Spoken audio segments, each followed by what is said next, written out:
జై తెలంగాణ. గత 3 రోజులుగా జై తెలంగాణ.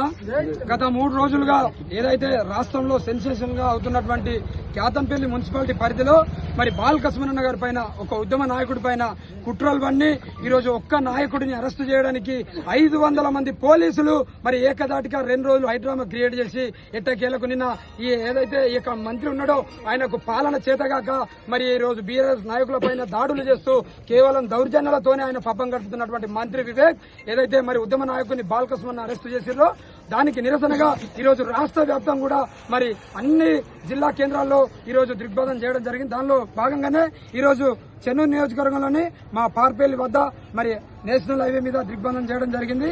అయ్యా మంత్రి వివేక్, నువ్వు ఈ రోజు పట్టపగలే మిట్ట మధ్యాహ్నం ఈ రోజు ప్రజాస్వామ్యాన్ని కూని చేస్తూ మరి హత్య చేస్తున్నావు అనడానికి ఇదే నిలువెత్తు నిదర్శనం. ఏదైతే క్యాతన్పల్లి మున్సిపాలిటీ ఉందో మరి దాంట్లో మరి బీఆర్ఎస్ సిపిఐ కలిపి 7 సీట్లు గెలిస్తే నీ కాంగ్రెస్ మాత్రం కేవలం 14 సీట్లు గెలిస్తే నీ కాంగ్రెస్ మాత్రం కేవలం 7 సీట్లే గెలిచింది.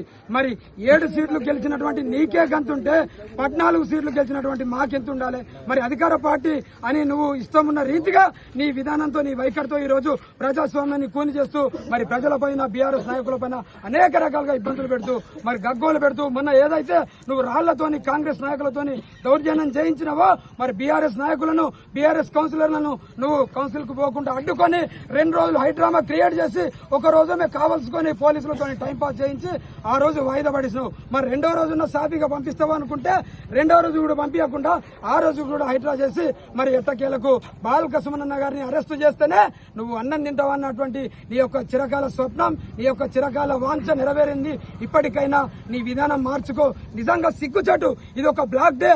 ఎందుకంటే మరి నిండు సభలో ఏదైతే కౌన్సిల్ ఉందో ఆ సభలో మంత్రి కావచ్చు, ఎంపీ కావచ్చు కూర్చొని సినిమా చూస్తున్నట్టు చూస్తూ బీఆర్ఎస్ మహిళా కౌన్సిలర్లు లొంగిపోకపోతే వాళ్లకు ఎంటీ చెక్కులు ఇచ్చి బ్లాంక్ చెక్కులు ఇచ్చి మీకు ఎంత కావాలో డబ్బులు అంత రాసుకోవాలని వాళ్ళని భయభ్రాంతులకు గురి చేసినా గానీ మా కేసీఆర్ గారి నాయకత్వమే శ్రీరామ రక్ష అని, మా బాలకృష్ణన్న నాయకత్వమే వాళ్లకు శ్రీరామ రక్ష అని బలంగా నమ్మి మీకు లొంగకపోతే మీరు మీ యొక్క కాంగ్రెస్ కౌన్సిలర్లు ఎవరైతే ఉన్నారో వాళ్లకు తప్ప తాగించి మీరు ఒక సినిమా చూసినట్టు చూసి వాళ్ళ పైన అనేక రకాలుగా ఇబ్బందులు పెడుతూ మరి ఒక కౌరవ సభలాగా నడిపించి ఈ రోజు మీరు ఆ సభలో ఉన్నా గనా మిమ్మల్ని మొరబెట్టుకున్నా కూడా మీరు వినిపించుకోకుండా ఈ రోజు నిజంగా ఈ యొక్క ప్రజాస్వామ్యానికి తూట్లు పట్టే విధంగా మీరు ప్రవర్తించినటువంటి విధానాన్ని ఈ సమాజం మొత్తం గమనిస్తుంది.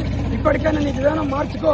ఎట్టకేలకు నువ్వు సుమనన్నను పంపించినావు కదా, నీకు సంతోషమైంది కదా. ఇలాంటి వికృత చేష్టలు మానుకొని ప్రజల మీద దృష్టి పెట్టు, నీ పాలన మీద దృష్టి పెట్టు.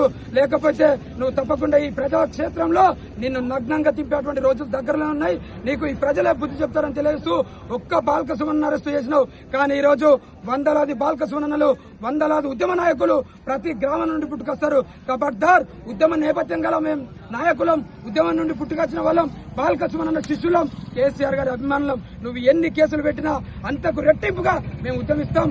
మాది ప్రజల పక్షాన టీఆర్ఎస్ పార్టీగా బాలకృష్ణన్న అభిమానులుగా తప్పకుండా మేము పోరాడుతూనే ఉంటామని తెలియజేస్తూ ఇప్పటికైనా నీ విధానం మార్చుకొని ప్రజల మీద దృష్టి పెట్టాలని తెలియజేస్తూ జై తెలంగాణ, జై తెలంగాణ.